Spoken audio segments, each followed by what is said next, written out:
The night sky erupted into chaos as flames pierced the darkness, illuminating Beatrice Miller's terrified face.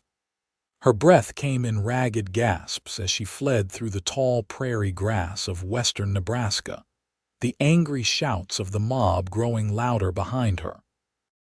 The year was 1878, and tonight the small town of Cottonwood Springs had turned on one of their own. "Get the witch!" a man's voice bellowed, followed by agreeing shouts. "She's cursed this town long enough." Beatrice's skirts caught on brambles as she ran, her long auburn hair falling from its pins. The accusations had started after 3 children fell ill the same week she delivered herbs to their mothers. Never mind that she'd been the town's unofficial healer for years, or that dozens had benefited from her remedies. One whisper of witchcraft was all it took. The open prairie offered little shelter, and the torches were gaining ground. Beatrice's lungs burned with each breath. The darkness ahead promised safety if only she could reach it. The distant shape of Falcon Creek Ranch loomed like salvation on the horizon. A root caught her ankle, sending her sprawling. Pain shot through her knee as she scrambled to rise. The jeering voices grew closer. "There she is." Beatrice struggled to her feet, limping now. She wouldn't make it. The realization hit her as the torchlight grew brighter behind her. She turned to face them. If this was her end, she'd meet it with dignity. 10 men approached, their faces twisted with hatred and fear. At their lead was Mayor Holloway, his florid face shining with sweat. "We won't have your devil's work in our town anymore," he spat. "I've done nothing wrong," Beatrice said, her voice steadier than she felt. "Those children are sick with fever, not curses." "Silence, witch!" The mayor raised his torch higher. "We know what you are." The circle of men tightened around her. Beatrice lifted her chin, refusing to cower though her heart hammered against her ribs. The sudden thunder of hoofbeats cut through the night. A magnificent black stallion charged toward the gathering, its rider tall and imposing in the darkness. The horse reared dramatically as the rider pulled to a halt between Beatrice and the mob. "What's going on here?" The man's voice was deep, commanding. He dismounted in one fluid motion, standing protectively before Beatrice. Mayor Holloway stepped forward. "This doesn't concern you, Steele. Step aside." "When I find a mob threatening a woman on my land, it concerns me greatly." The stranger's hand rested casually on his holstered pistol. The firelight revealed a ruggedly handsome face beneath his wide-brimmed hat's strong jaw shadowed with stubble, penetrating eyes that missed nothing. "She's a witch," someone called out. "Curse the Thornton children." The man turned slightly, taking in Beatrice's appearance, her torn dress, the scratches on her arms, the herbal pouch still tied at her waist. Understanding crossed his features. "This woman," he sounded incredulous. "This woman belongs to me." Beatrice stiffened in surprise, but kept silent as the stranger continued. "She's my wife's cousin, come to help at the ranch." His voice carried such authority that several men lowered their torches. "If you have grievances, you bring them to me in daylight.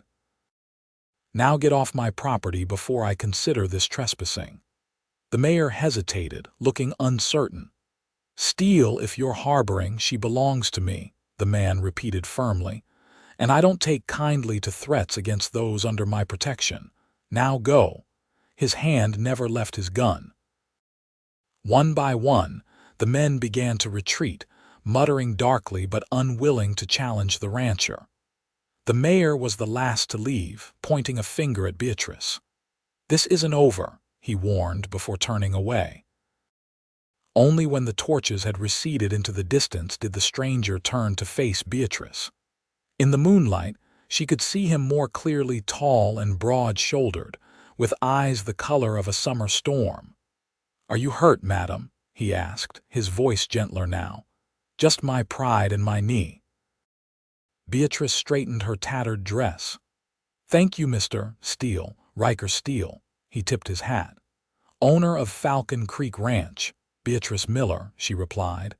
And I'm no witch, Mr. Steele, I'm a healer. Those children have scarlet fever, which I was treating before ignorance took hold. He nodded, understanding. It happens too often out here. The frontier breeds fear as readily as it breeds courage. Beatrice swayed slightly, the adrenaline ebbing and leaving exhaustion in its wake. Ryker Steele stepped forward, steadying her with a strong hand. You can't go back to town tonight, he said decisively. I have a spare room at the ranch house. You'll be safe there until we sort this out. I couldn't impose. It's not an imposition when the alternative is being burned at the stake, he said bluntly. Besides, I told them you were family. Let's make good on that story for now. He whistled, and his horse trotted obediently to his side. With surprising gentleness, he helped Beatrice mount, then swung up behind her. The warmth of his chest against her back was oddly comforting as he urged the horse forward.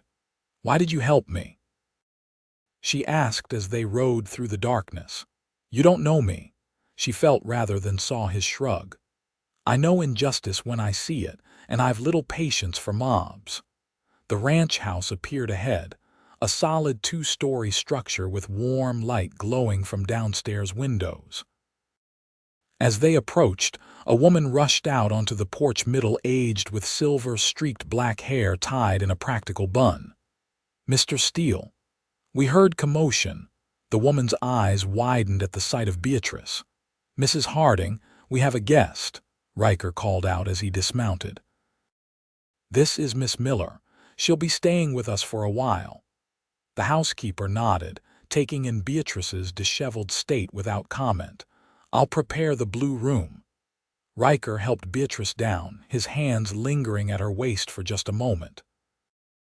Mrs. Harding runs this house better than I ever could, he explained. She'll find you something clean to wear and tend to that knee. I can tend to myself, Beatrice said automatically. A ghost of a smile touched his lips. I don't doubt it. But tonight, perhaps let someone else do the healing. Inside, the ranch house was surprisingly elegant, polished wooden floors, quality furniture, and shelves lined with books. Beatrice felt out of place in her torn dress and tangled hair. Mr. Steele is a widower, Mrs. Harding explained as she led Beatrice upstairs. His wife passed 3 years ago, tuberculosis. He runs the largest cattle operation in the county now. The blue room was spacious and comfortable, with a 4-poster bed and a washstand already filled with steaming water. Mrs. Harding helped Beatrice clean her scratches and bandage her knee, then provided a cotton nightgown and robe. He's a good man, the housekeeper said as she turned down the bed. Doesn't usually involve himself in town matters. Must have seen something special in your situation. After Mrs. Harding left, Beatrice sat by the window, looking out at the vast prairie bathed in moonlight.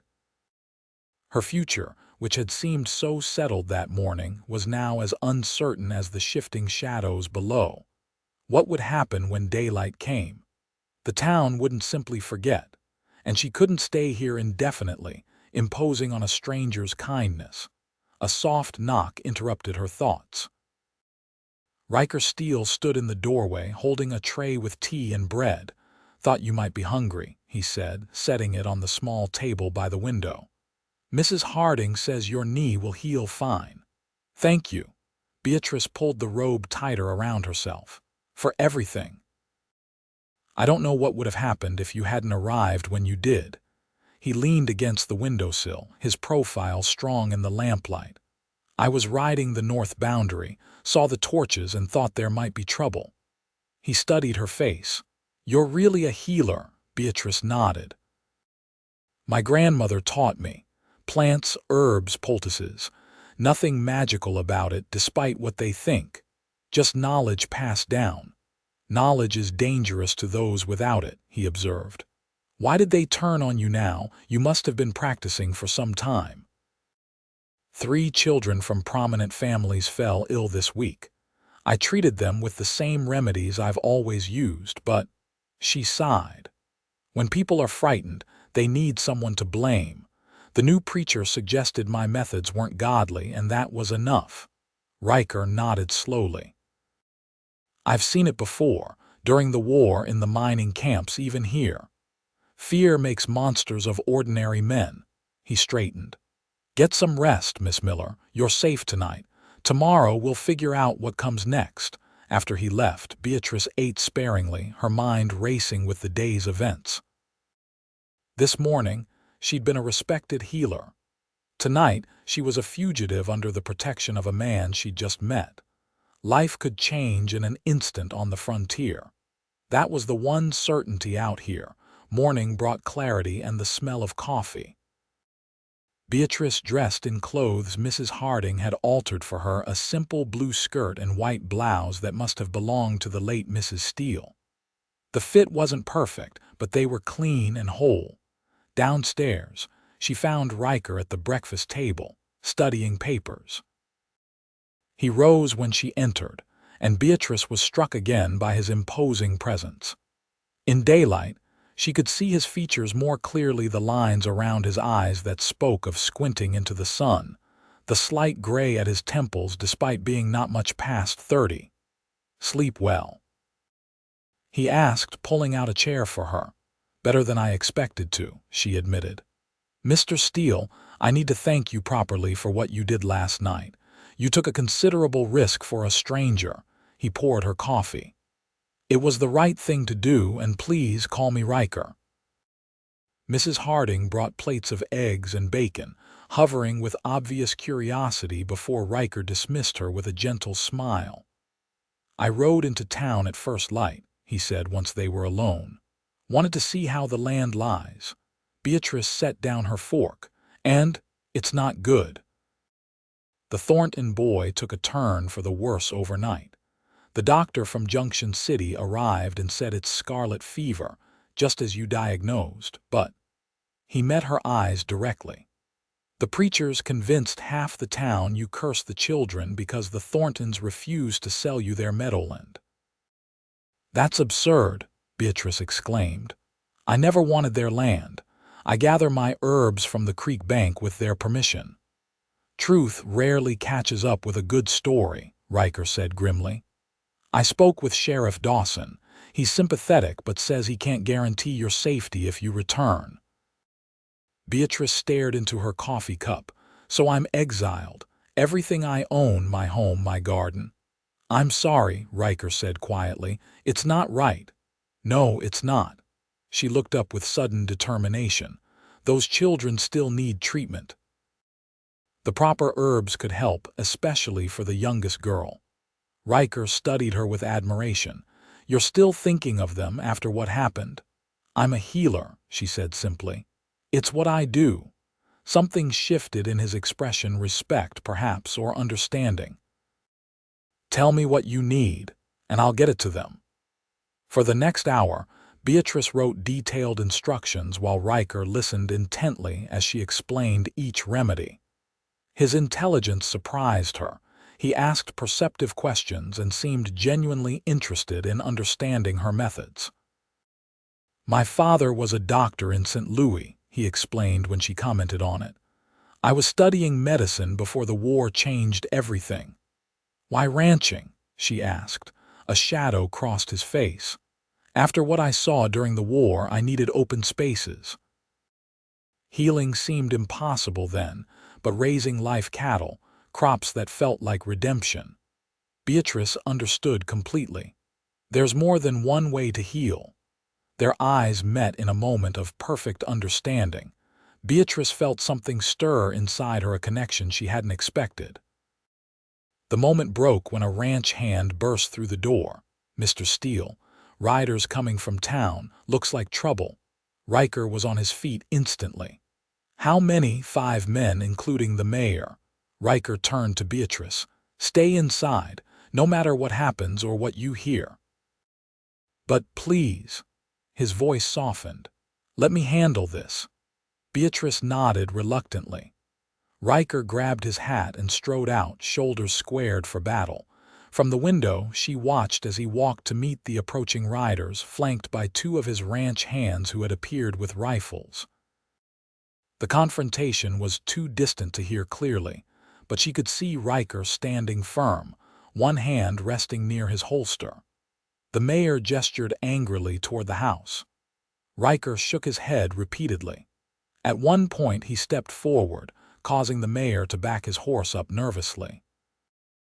After what seemed like an eternity, the riders turned and left, though not before the mayor pointed toward the house once more. Ryker watched them go, remaining in place until they were specks on the horizon. When he returned, his expression was grim.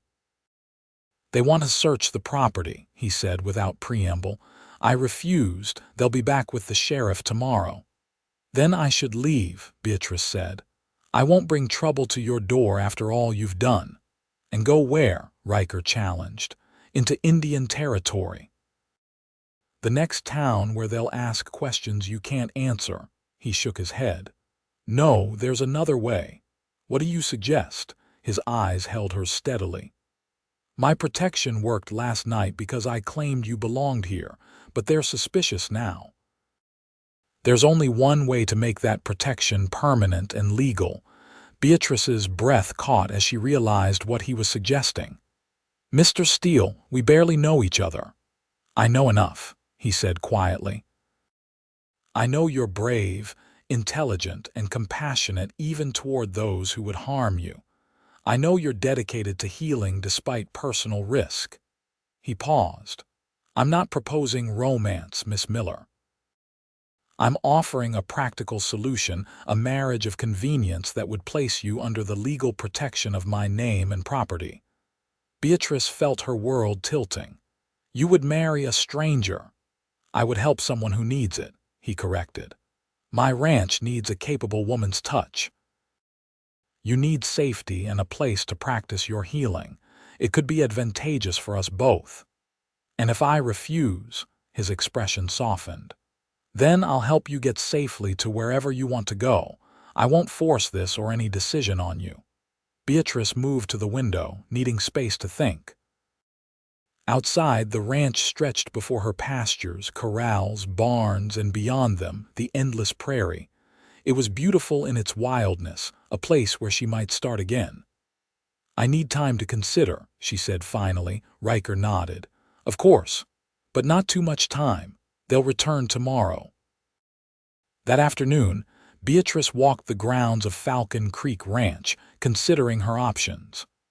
The operation was impressive: dozens of workers, hundreds of cattle, well-maintained buildings and equipment.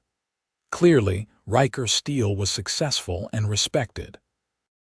She found him in the stable, brushing down his black stallion.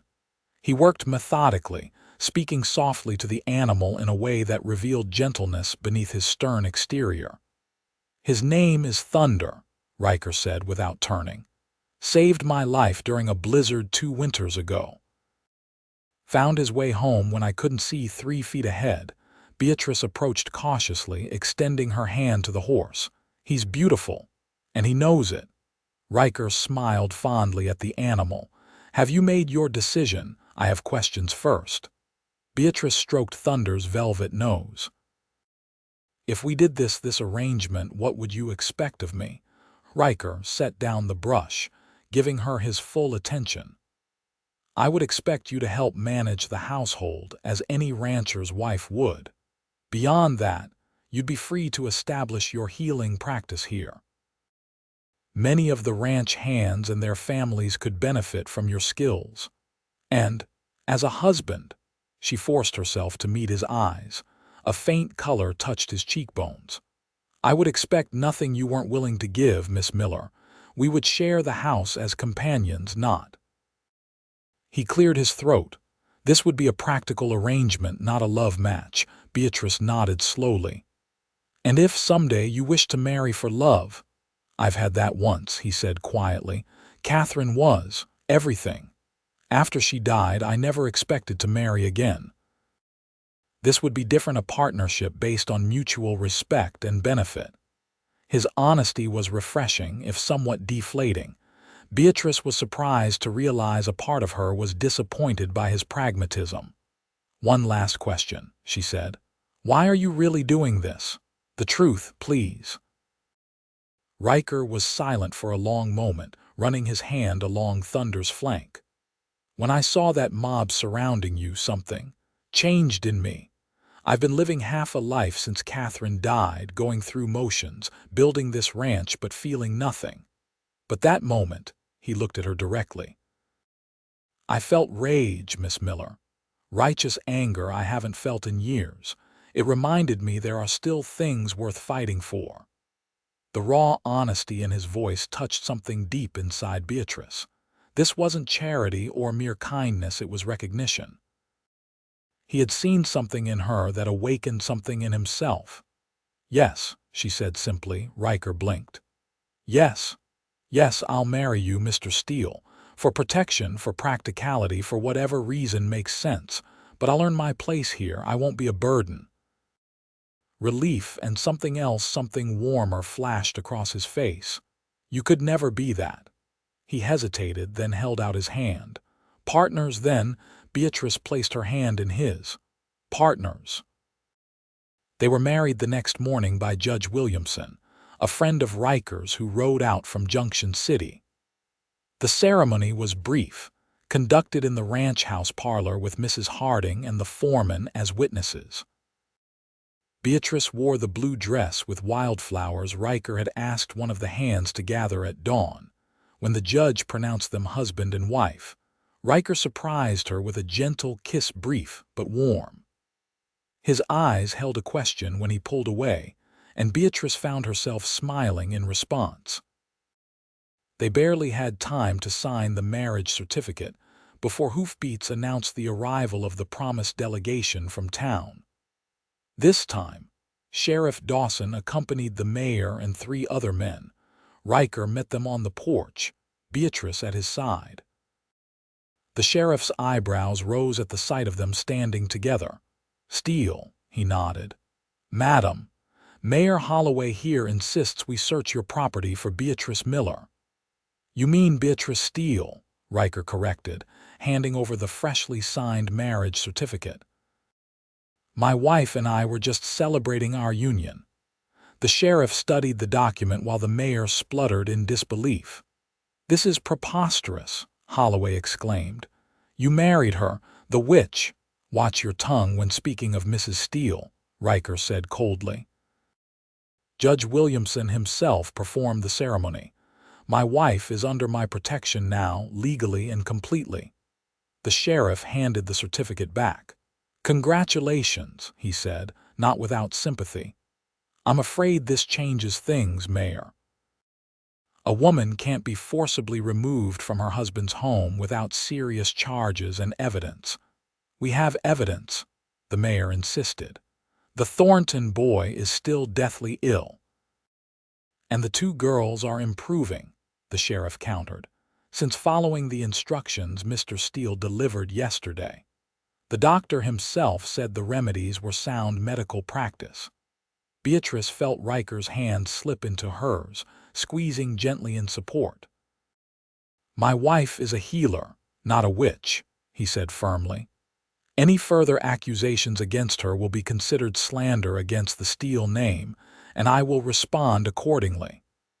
His free hand rested meaningfully on his holster. The threat wasn't lost on anyone present. The mayor's face reddened, but even he recognized the shifting power. A single woman with no connections could be driven out. The wife of Ryker Steele, the county's largest landowner and employer, was another matter entirely. "This isn't over," Holloway muttered, but the words lacked conviction. "Yes, it is," Sheriff Dawson said firmly. "Let's go, gentlemen. We've disturbed the newlyweds enough." As they rode away, Beatrice released a breath she hadn't realized she was holding. "Will that truly be the end of it?" "Not immediately," Ryker admitted. "But once the children recover fully, memories will fade. Fear always does, eventually."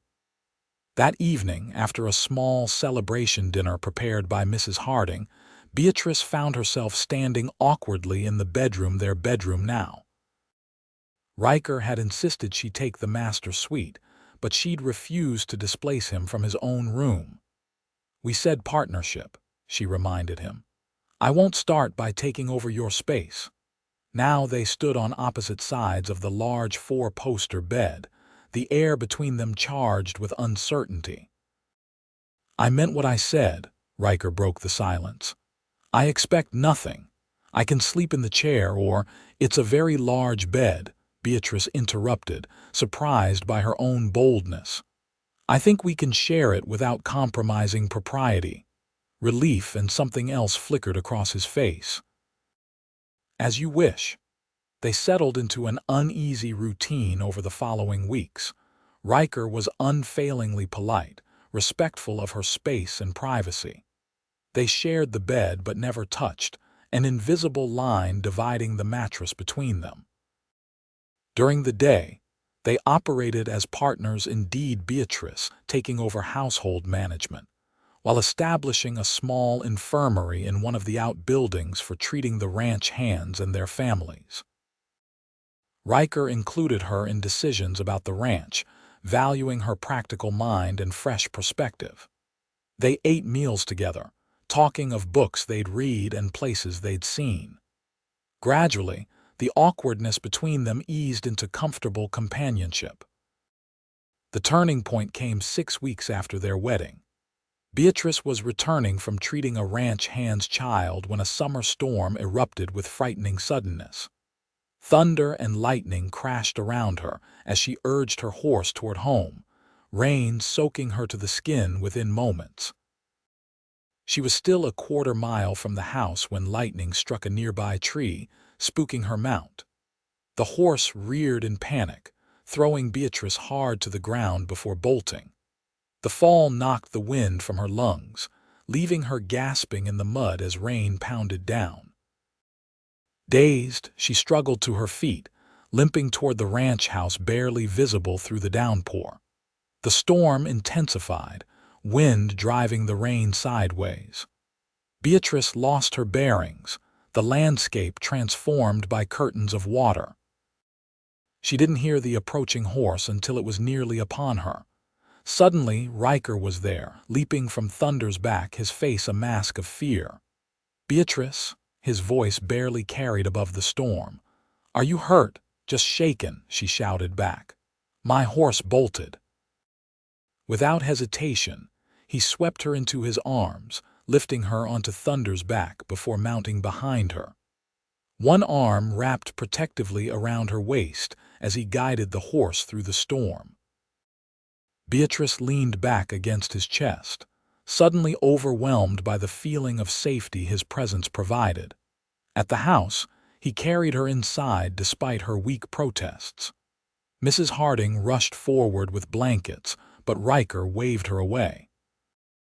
"I'll see to my wife," he said, his voice brooking no argument as he carried Beatrice upstairs.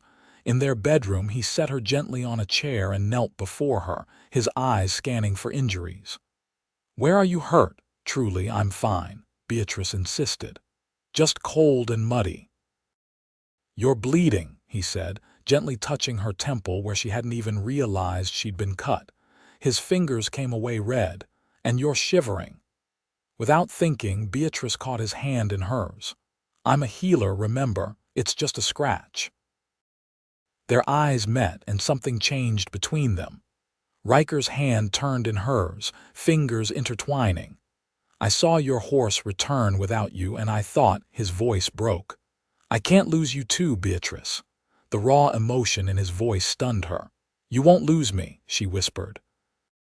His free hand rose to cup her cheek, thumb brushing away raindrops or perhaps tears. "I never expected to feel this way again," he said roughly. "This wasn't supposed to be real." "And now," Beatrice hardly dared breathe, "now I find myself with a wife I admire more each day. A partner in truth, not just in name."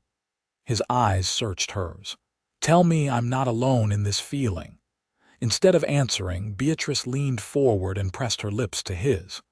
The kiss was tentative at first, then deepened as Ryker pulled her closer, his arms enfolding her with gentle strength. When they finally separated, both breathing harder, he rested his forehead against hers. "We should get you warm and dry," he murmured. "Yes," she agreed, but neither moved, unwilling to break the newfound connection between them. That night, the invisible line in their bed disappeared. Beatrice fell asleep in Ryker's arms, her head tucked against his shoulder, his heartbeat steady beneath her palm. What had begun as an arrangement of convenience had transformed into something neither had expected, something real and precious. The coming months brought changes to Falcon Creek Ranch. Beatrice's infirmary gained reputation throughout the county, drawing patients even from Cottonwood Springs as memories of the witch incident faded. The Thornton children recovered fully, and their mother became one of Beatrice's most vocal supporters. Mayor Holloway maintained his distance, but most of the townspeople eventually came around, especially after Beatrice successfully delivered twins for the blacksmith's wife when the doctor was away.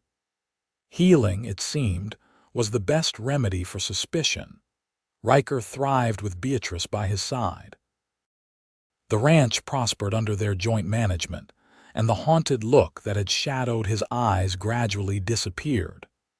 They worked as true partners, each respecting the other's strengths and supporting their weaknesses. And at night, they discovered the joy of being more than partners, of being lovers, friends, and confidants. The practical arrangement had blossomed into deep love, surprising them both with its intensity. One evening a year after their wedding, they sat on the porch watching the sunset paint the prairie in gold and crimson. Ryker's arm was around Beatrice's shoulders, her head resting comfortably against him. "You ever regret it?" he asked suddenly. "Marrying me that day?" Beatrice smiled, taking his hand and guiding it to rest on her stomach, where the first subtle roundness was just becoming noticeable. "What do you think?" Ryker's eyes widened, joy spreading across his features. "Truly, the healer has confirmed it herself," she said with a laugh. "Early spring will be 3 instead of 2. He pulled her into his lap, holding her as if she were made of precious glass. "I rode out that night because I heard shouting," he said wonderingly. "If I'd been elsewhere on the property." "But you weren't," Beatrice reminded him, touching his cheek. "You were exactly where you needed to be. When I told those men you belonged to me, I never imagined how true those words would become," Ryker murmured. "Not possession, but belonging to each other completely." As twilight deepened around them, Beatrice thought of the journey that had brought them here, from fear and torches in the night to this peaceful homecoming. What had begun with a desperate flight had led to the most profound arrival of her life into love, into family, into a future brighter than any she could have imagined. On Falcon Creek Ranch, Beatrice and Ryker Steele had found not just safety or convenience, but the rarest of frontier treasures, a love born of respect, strengthened by challenge, and destined to endure through whatever storms might come.